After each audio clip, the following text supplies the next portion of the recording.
Hello friends, तो आज हम हिंदी के इस क्लास में हिंदी का चैप्टर नंबर कितना है तो काव्य खंड का ये चैप्टर नंबर 6 है। चैप्टर का नाम क्या है? चैप्टर का नाम है तुमुल कोलाहल कलम है। इसी चैप्टर का हम ऑब्जेक्टिव प्रश्न पढ़ने वाले हैं। ऑब्जेक्टिव क्वेश्चन लगभग कितना ऑब्जेक्टिव क्वेश्चन रहने वाला है? तो लगभग ये 40 ऑब्जेक्टिव क्वेश्चन रहने वाला है। तो आप लोग इससे 40 ऑब्जेक्टिव प्रश्न को पढ़ कर जाइएगा। और अगर आप अभी तक वीडियो को लाइक नहीं किया तो लाइक अभी भी कर लीजिए। लाइक करके चैनल को सब्सक्राइब नहीं किया तो चैनल को क्या कीजिए, सब्सक्राइब कर लीजिए। और अगर आप व्हाट्सएप ग्रुप में ज्वाइन नहीं है तो डिस्क्रिप्शन में जाकर देखिए, वहाँ पर लिखे आप वहाँ जाकर भी व्हाट्सएप ग्रुप ज्वाइन कर सकते हैं। तो चलिए हम देखना स्टार्ट करते हैं। तो चलिए इससे पहले आप लोग जो भी क्लास अगर छूट चुका है उसका भी ऑब्जेक्टिव का जो हिंदी क्लास का जो ऑब्जेक्टिव का प्लेलिस्ट होगा वो भी लिंक हम डिस्क्रिप्शन में दे रखे हैं। अब जो चैप्टर का छूट चुका है वहाँ से भी जाकर आपको देख सकते हैं उस चैप्टर का ऑब्जेक्टिव प्रश्न को। तो चलिए हम सबसे पहला नंबर जो प्रश्न है उससे देखना स्टार्ट करते हैं कि तुमुल कोलाहल कलम में इस लेखक कौन है? इसका लेखक हो जाएंगे कौन? जयशंकर प्रसाद। तुमुल कोलाहल कलम में शीर्षक कविता के रचयिता कौन है? इसके रचयिता कौन है? इसके रचयिता हो जाएंगे जयशंकर प्रसाद, जो आपका ऑप्शन नंबर बी में दिया हुआ है। ऑप्शन नंबर बी में दिया हुआ है जयशंकर प्रसाद, यानी और सूर्यकांत त्रिपाठी निराला नहीं होगा, महादेवी वर्मा नहीं होगा, पंत नहीं होगा। ऑप्शन नंबर जो बी होगा इसका हो जाएगा क्या? Right answer. अब चलते हैं अगला प्रश्न पर कि अगला प्रश्न में क्या है। अगला प्रश्न है पर 2 नंबर प्रश्न है कि अगला प्रश्न जयशंकर प्रसाद की कौन सी कृति अपूर्ण है? जयशंकर प्रसाद की कौन सी कृति है जो अपूर्ण है? ए में दिया हुआ है तितली, बी में दिया हुआ है लहर, सी में है कि इरावती और डी में है कि ध्रुव स्वामिनी। जयशंकर प्रसाद की कौन सी कृति है जो अपूर्ण है? कौन सी कृति हो जाएगी? जो इरावती होगा, ऑप्शन नंबर सी, वह इनका क्या हो जाएगा? अपूर्ण है। तो चलिए हम अगला प्रश्न पर चलते हैं। आप लोग जवाब देते चलिए। अगला प्रश्न 3 नंबर में है। 3 नंबर जो प्रश्न है कि तुमुल कोलाहल कलम में शीर्षक कविता किस पुस्तक से ली गई है? तुमुल कोलाहल कलम में जो शीर्षक जो कविता है वह किस पुस्तक से ली गई है आपको बतानी है। तो वह पुस्तक से ली गई है, आंसू से नहीं ली गई है, झरना से नहीं ली गई है, लहर से नहीं ली गई है कमायनी। जयशंकर प्रसाद के ये कमायनी है बहुत बड़ा महाकाव्य, ये बहुत चर्चित महाकाव्य है। ये क्वेश्चन बहुत बार एग्जाम में पूछे जाते हैं। इसको आप याद रखिएगा कि जयशंकर प्रसाद का सबसे बड़ा महाकाव्य का नाम कमायनी ही है। और अगला प्रश्न चलता है कि अगला प्रश्न है आपका ये 4 नंबर प्रश्न है कि प्रसाद यानी जयशंकर प्रसाद रचित महाकाव्य का नाम क्या है? जयशंकर प्रसाद यानी प्रसाद जिनको शॉर्ट में कहा जाता है कि प्रसाद रचित महाकाव्य का नाम कौन सा है? ए में है साकेत, बी में है कामायनी, सी में प्रियवास और डी में है कि अरुण रामायण। तो हमने बताया था कि प्रसाद रचित महाकाव्य का जो नाम है वो कामायनी एक ऐसा महाकाव्य है जो जयशंकर प्रसाद जी का है। ऑप्शन नंबर जो बी हो जाएगा इसका क्या? Right answer. अब चलते हैं कि अगला जो प्रश्न है कि अगला प्रश्न क्या है। अगला प्रश्न का ये 5 नंबर प्रश्न है कि जयशंकर प्रसाद की सफलतम नाट्य कृति है। जयशंकर प्रसाद की क्या सफलतम नाट्य कृति है? कौन सी हो जाएगी? ए में है कि स्कंदगुप्त, बी में है कि एक घूंट, सी में ध्रुव स्वामिनी और डी में कि विशाख। जयशंकर प्रसाद की सफलतम नाट्य कृति कौन सी हो जाएगी? सफलतम नाट्य कृति उनकी है ध्रुव स्वामिनी, जो आपका ऑप्शन नंबर जो सी में दिया हुआ है। और चलते हैं हम अगला प्रश्न पर किए फटाफट से हम लोग को 40 प्रश्न देखनी है। 6 नंबर प्रश्न आ चुके हैं कि जयशंकर प्रसाद किस वाद के कवि थे? जयशंकर प्रसाद जो है किस वाद के कवि है? ए में दिया हुआ है कि छायावाद, बी में है कि प्रगतिवाद, सी में है प्रयोगवाद और डी में कि अतिवार्थकवाद। जयशंकर प्रसाद किस बात के कवि थे? वे थे छायावाद के। जयशंकर प्रसाद छायावाद की कवि है, जो का ऑप्शन नंबर ए में दिया हुआ है। और हम चलते हैं अब अगला प्रश्न की तरफ बढ़े। अगला जो प्रश्न है आपका 7 नंबर प्रश्न इस प्रकार से है। 7 नंबर प्रश्न है कि प्रसाद जी के पिता का क्या नाम था? प्रसाद यानी जयशंकर प्रसाद जी का पिता का क्या नाम था? ए में है रविरत्न प्रसाद साहू, बी में है देवी प्रसाद साहू, सी में है कलिका प्रसाद साहू और डी में चंद्रिका प्रसाद साहू। जो प्रसाद जी के जो पिता का नाम था वह क्या था? प्रसाद जी के पिता का नाम देवी प्रसाद साहू, जो आपका ऑप्शन नंबर बी में दिया हुआ है। ऑप्शन नंबर बी में क्या दिया हुआ है? देवी प्रसाद साहू, ऑप्शन नंबर जो बी में दिया हुआ है। चलिए हम अगला प्रश्न चलते हैं। अगला जो प्रश्न है 8 नंबर की प्रसाद जी का जन्म कहाँ हुआ था? प्रसाद जी का जन्म कहाँ हुआ था? ए में है इलाहाबाद में, बी में है पटना में, सी में है वाराणसी में और डी में है लखनऊ में।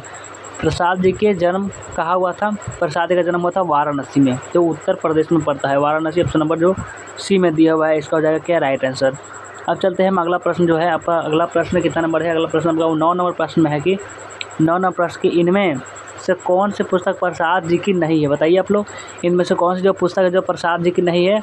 ए में है आंसू, बी में है इंद्रजाल, सी में है आंधी और डी में है शिवाजी जी का महत्व। इनमें से कौन सी पुस्तक है जो प्रसाद जी की नहीं है? तो जो शिवाजी जी का जो महत्व है वह पुस्तक प्रसाद जी का नहीं है। जो आपका ऑप्शन नंबर जो डी हो जाएगा इसका क्या राइट आंसर हो जाएगा इसका ऑप्शन नंबर सी। आपका जो ये है देखिए आंसू है वह प्रसाद जी का ही है, इंद्रजाल भी प्रसाद जी का है, आंधी भी प्रसाद जी का है, लेकिन शिवाजी का महत्व प्रसाद जी यानी जयशंकर प्रसाद जी का नहीं है। चलिए हम अगला प्रश्न जो है आपका 10 नंबर प्रश्न है, ध्रुव स्वामिनी कैसी कृति है? ध्रुव स्वामिनी जो है कैसी कृति है? जयशंकर प्रसाद जी की।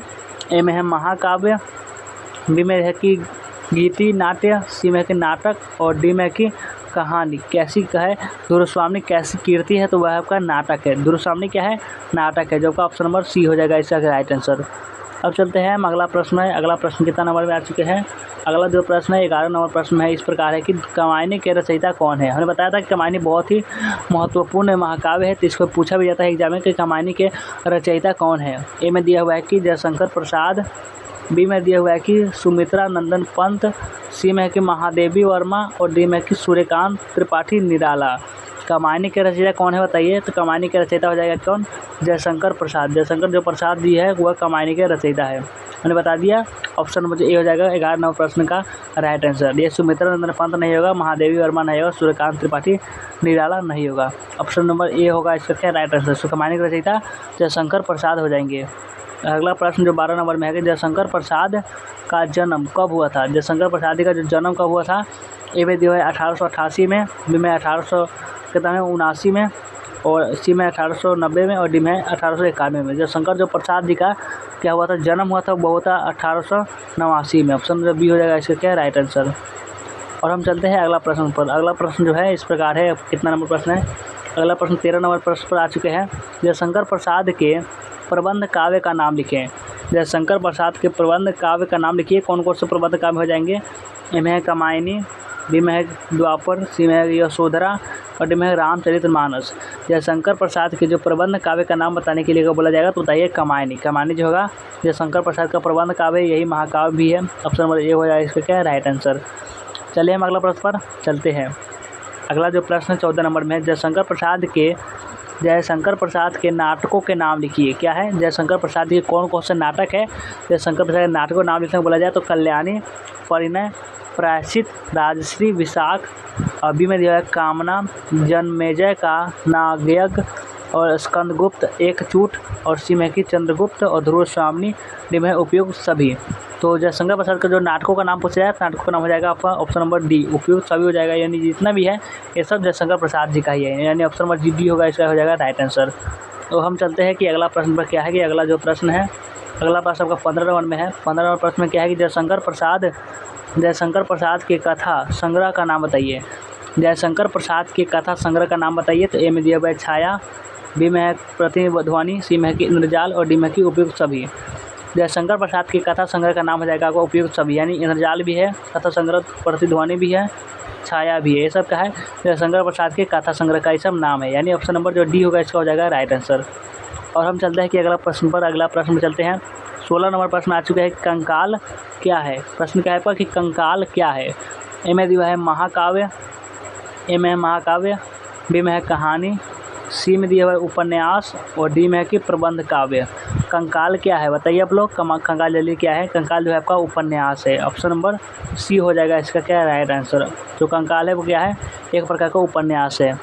अब चलते हैं हम अगला प्रश्न पर चलते हैं। अगला प्रश्न जो है आपका 17 नंबर प्रश्न में इस प्रकार दिया हुआ है कि 17 नंबर प्रश्न कि प्रस्तुत गीत तुमुल कोलाहल कलह में किसने गाया है? प्रस्तुत जो गीत है तुमुल कोलाहल कलह में वह किसने गाया है? ए में है लता मंगेशकर ने, बी में है कि आशा भोसले ने, सी में कि सोम ठाकुर ने और डी में है नीरज ने।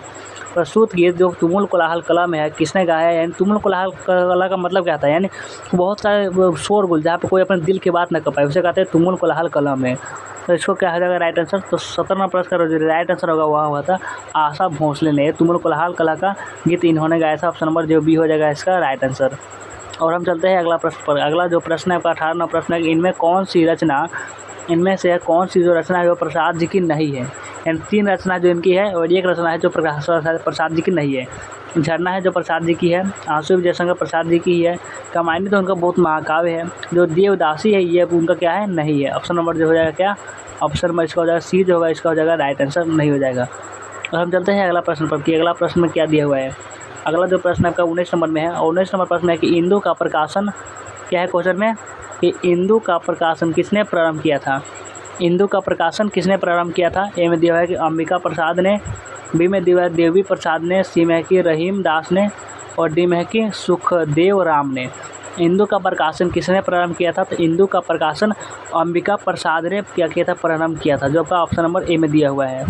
और हम चलते हैं अगला प्रश्न पर कि अगला प्रश्न में क्या दिया हुआ है कि अगला जो प्रश्न है 20 नंबर कि प्रसाद जी की पहली प्रकाशित पुस्तक कौन सी है। प्रसाद जी की पहली प्रकाशित पुस्तक कौन सी है। ए में है आंसू, बी में है कि कामायनी, सी में है चित्राधार और डी में कि लहर।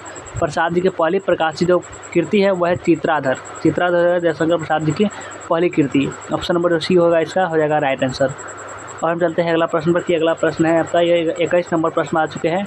इनमें से छायावाद की कौन सी विशेषता नहीं है। इनमें से कौन सी छायावाद की विशेषता नहीं है। ए में है कि लाक्षणिकता, बी में है कि रहस्यात्मकता, सी में दार्शनिकता, डी में है कि बुद्धिवादिता। इनमें से छायावाद की कौन सी विशेषता नहीं है। तो आपका जो डी हो जाएगा बुद्धिवादिता, ये आपका विशेषता नहीं है। दार्शनिकता भी विशेषता है, रहस्यात्मक भी है, लाक्षणिकता भी हो जाएगा। ऑप्शन नंबर डी हो जाएगा, इसका हो जाएगा राइट आंसर।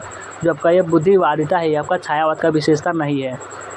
और अगला प्रश्न का 22 नंबर में है कि चेतना थक सो रही है उस समय श्रद्धा अपने को क्या बताती है। जब चेतना थक कर सो रही होती है तो उस समय श्रद्धा होती है अपने को क्या बताती है। ए में है मलय की बात, बी में है कि उत्साह की किरण, सी में है कि आत्मवैभव का प्रतीक, डी में है कि वासंती झोंका। जब चेतना थक कर सो रही होती है उस समय जो श्रद्धा होती है अपने को क्या बताती है। उस समय जो श्रद्धा होती है वो बताती है मलय की बात। मलय की बात बताती है। ऑप्शन नंबर ए हो जाएगा इसका राइट आंसर। और हम चलते हैं अगला प्रश्न पर। फटाफट से हम लोग को अगला प्रश्न देखनी है।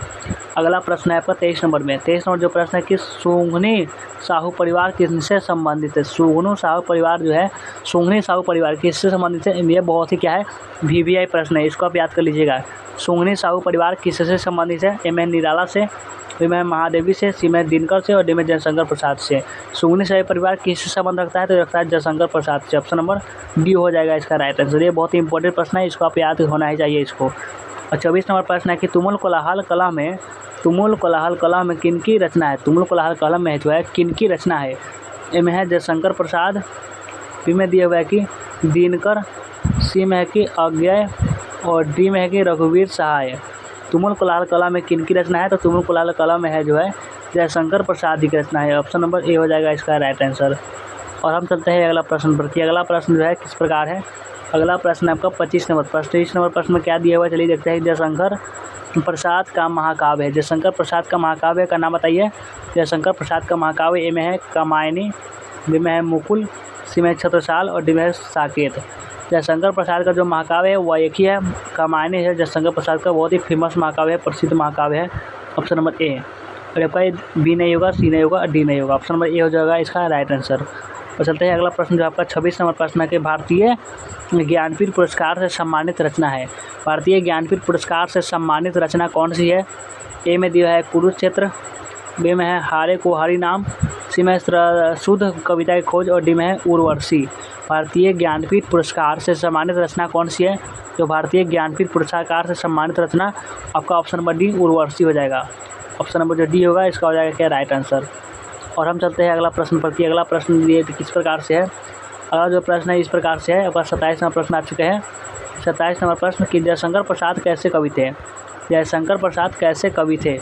ए में है समन्वयवादी, बी में है पृथकवादी, सी में है छायावादी और डी में है रहस्यवादी। कैसे कवि थे जयशंकर जो प्रसाद थे वे कैसे कवि थे। तो जयशंकर प्रसाद वह थे आपका ये छायावादी कवि। ऑप्शन नंबर जो सी में दिया है वे थे छायावादी कवि। और अगला प्रश्न है आपका 28 नंबर प्रश्न है कि जयशंकर प्रसाद किस काल के कवि है। जयशंकर प्रसाद जो है किस काल के कवि है। ए में है आदिकाल, बी में है भक्ति काल, सी में है रीति काल और डी में है कि आधुनिक काल। जयशंकर प्रसाद किस काल के कवि है। तो जयशंकर जो प्रसाद जी जो है वो आधुनिक काल के कवि है। ऑप्शन नंबर डी हो जाएगा इसका राइट आंसर। आधुनिक काल के कवि है जो जयशंकर प्रसाद। चलते हैं अगला प्रश्न पर कि अगला प्रश्न में क्या दिया हुआ है। अगला प्रश्न का 29 नंबर में है। 29 नंबर प्रश्न देवी प्रसाद साहू जयशंकर प्रसाद के कौन थे। देवी प्रसाद साहू जयशंकर प्रसाद के कौन थे बताइए आप लोग। इसका जवाब कमेंट में दीजिए। 29 नंबर प्रश्न का राइट आंसर कमेंट हमको इसका आंसर चाहिए। आप लोग जल्दी दीजिए। और हम अगला प्रश्न पर बढ़ते हैं। अगला प्रश्न 30 नंबर में है कि इनमें से कौन सी पुस्तक प्रसाद जी की है। इनमें से कौन सी पुस्तक है जो प्रसाद जी की है? एक ही पुस्तक है जो प्रसाद जी की है, बाकी सब नहीं है। ए में है झरना, बी में है विपथगा, सी में सूरजमुखी अंधेरे में, डी में चितकबरा। इनमें से कौन सी पुस्तक है जो प्रसाद जी की है? तो आपका जो झरना है ये प्रसाद जी की पुस्तक है। ऑप्शन नंबर ए हो जाएगा इसका राइट आंसर। और हम चलते हैं अगला प्रश्न पर। अगला प्रश्न आ चुके हैं 31 नंबर प्रश्न है कि तुमुल कोलाहल कला में शीर्षक कविता किस महाकाव्य का अंश है? तुमुल कोलाहल कला में जो शीर्षक कविता है वह किस महाकाव्य का अंश है? ए में है अष्टयाम, बी में है लहर, सी में है कामायनी और डी में है मुकुल। तुमुल कोलाहल कला में जो शीर्षक कविता है वह किस महाकाव्य का अंश है? वह कामायनी का अंश है। ऑप्शन नंबर सी में है इसका हो जाएगा राइट आंसर। और चलते हैं हम अगला प्रश्न देख सकते हैं, आपका कामायनी ही दिया हुआ है। आपका ये अंतिम नंबर प्रश्न चलते हैं। अंतिम नंबर प्रश्न है जो 32 नंबर प्रश्न है। आपका अंतिम प्रश्न है कि झरना शीर्षक काव्य संकलन किस कवि की रचना है? झरना शीर्षक जो काव्य संकलन है किस कवि की रचना है? में सुभद्रा कुमारी चौहान, बी में विनोद कुमार शुक्ल, सी में अशोक वाजपेयी और डी में जयशंकर प्रसाद। तो वे जयशंकर प्रसाद का रचना है। ऑप्शन नंबर जो डी हो जाएगा इसका राइट आंसर। तो हमने कितने क्वेश्चन बताते हैं? हमने 32 क्वेश्चन बताते हैं। कितना सही कर पाए कमेंट में लिखिए। 30 हुआ, कितना हुआ, 28 हुआ, 27 हुआ, कितना सही हुआ कमेंट में लिखिए। आज का क्लास कैसा लगा ये भी आपको कमेंट में बतानी है। तो चलिए वीडियो को एंड करते हुए मिलते हैं फिर किसी नेक्स्ट वीडियो में।